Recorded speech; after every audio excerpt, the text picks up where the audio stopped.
Last time on Curious Cowan, I tried out for the Pioneer Baseball League. But some viewers thought that that was too in my comfort zone. So this time I'm gonna try out something much harder, much scarier for me. Sewing. All right, Aaron, we're inside your shop, Sew Boise here. It's a beautiful location here, just outside of downtown Boise. Aaron, what got you passionate about the fashion sewing? Like, how did you get into this career? Yeah, I've been sewing since I was a little kid, you know, messing around with my mom's rag bag and dressing up my Barbie dolls and all that. So I've always been very into creativity and fashion and sewing. And so I took it to the level of being my career. I found out that I've been making a terrible mistake my entire life. I had assumed that people working in this business were known as seamstresses, but that's not correct, right? It's sort of an outdated term. I mean, it's along the same lines as the word stewardess. You know, nothing wrong with that, but it has an unnecessary gender assignment that I'm not super fond of. So when we talk about the work that we do here and ourselves, we call ourselves sewists, or we might say sew pro. That's awesome. Now you know, now I know. How does being a sewist fit into like our modern society? How do you think you fit in to that economy? Yeah, and sewing seems like one of those things that's kind of old-fashioned, you know, something from history and not something for the modern day. But I would argue it's really important for us to keep this craft alive because it helps us with a lot of things. It helps us make sure that a lot of items don't end up in the landfill. It can give us clothing that we can wear for a longer time, both because we're, you know, mending it. You know, you might find something at the thrift store or something that's really great but needs a little repair. And if you sew, you can do that.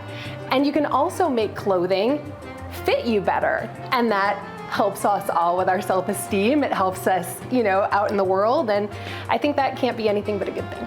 As you know, this is Curious Cowan, so there has to be a competition involved. Today, the competition's gonna involve pants hemming pants.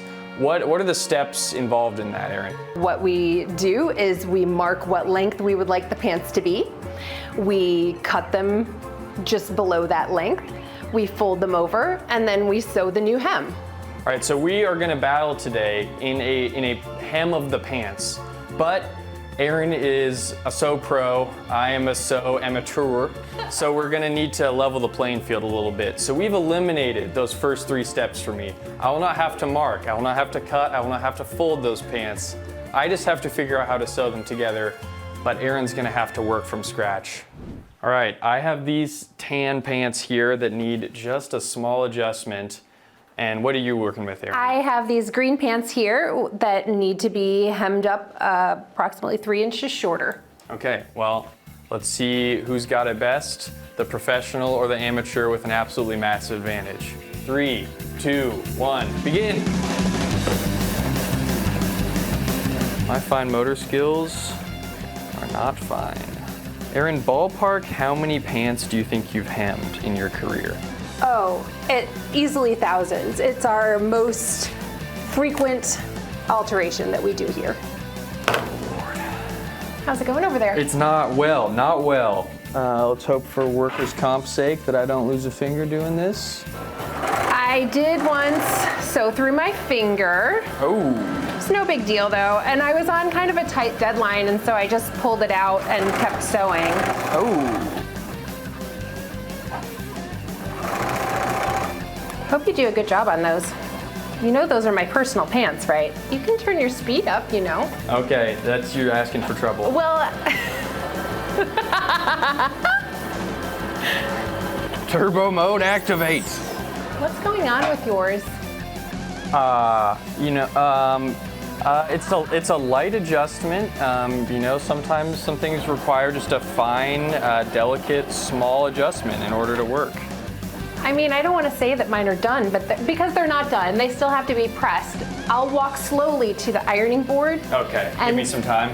We're activating turbo mode. I'm done. Oh my goodness. All right, well, let me get some scissors, tear mine off, and see how we did. Here's my one leg. It's kind of wavy. It's got like a real 70s, hip vibe to it. There's a nice wave along the seam there. The other leg didn't get didn't quite get to that one. Oh dear. How's yours looking? Mine looks pretty good. It's yeah, just a little hem and ta-da. Well, I think it's fair to say that the So Pro has bested myself. I also didn't make any teams in the Pioneer Baseball League, so I'm 0-2 so far. Am I a lost cause when it comes to sewing, or do you think? I don't think you're a lost cause. I just think it's gonna take a lot more practice. Yeah. And welcome back to Idaho Today. Just moments ago, you saw our curious Cowan here at Sew Boise testing his sewing skills. And Cowan, we saw you struggle a little bit, my friend. Well, obviously, I'm not super familiar with the sewing machine, and the results obviously were not fantastic, but we actually have some video of one mistake that I made in particular. So that right there, that button I'm pressing is the stitch pattern changer. Okay. At the time, I had no idea what that button did. I thought I was trying to do anything to figure it out. So it turns out I put it ultimately on stitch pattern 27. Okay. Which is basically just a random crazy pattern that you would never use if you're actually sewing. Normally they just keep it on 1 or 2, and I'd put it on 27. And for those that are just tuning in too, you were trying to hem a pair of pants. So you want a nice even stitch across the pants. So your setting was just everywhere. Like Hence why your cuff was wavy, right? And also because I'm bad at it. I was really impressed by Erin's finger dexterity. She was like flipping things so perfectly. And I think it just shows like the 10,000 hours mantra of like you can't master something unless you've practiced it and practiced it and practiced it. Yes, you don't wake up and you're all of a sudden just have this amazing skill and you know how to tailor something or how to sew something. Yeah. Yeah, it's a learned skill that is really impressive and hard. And I agree. I've sat down and tried to use a sewing machine a number of times, and everyone seems to be a little bit different. I always have a problem with, is it the bobbin? Did she show you the bobbin, which is the threaded needle, or the thread on the bottom? Mine was already threaded for me, so I didn't even have to do that, and I still failed. Yeah, that's so funny. All right, well, we're not done with Curious Cowan. This is something that we are super excited to watch Cowan go and explore throughout the area. So if you, honestly, if you have an idea for Cowan, send it to us at Idaho Today. Yeah, email Idaho Today. But what do you have coming up next, really quick? Next week, we are going to be going to the Steelheads Arena, where I will be facing off against a member of the Steelheads. Oh, my goodness. In a hockey shootout. Exciting. All right, everyone, we'll see you back here tomorrow at 12:30 for Idaho Today. Thank you, Cowan. You're a good sport. Thank you.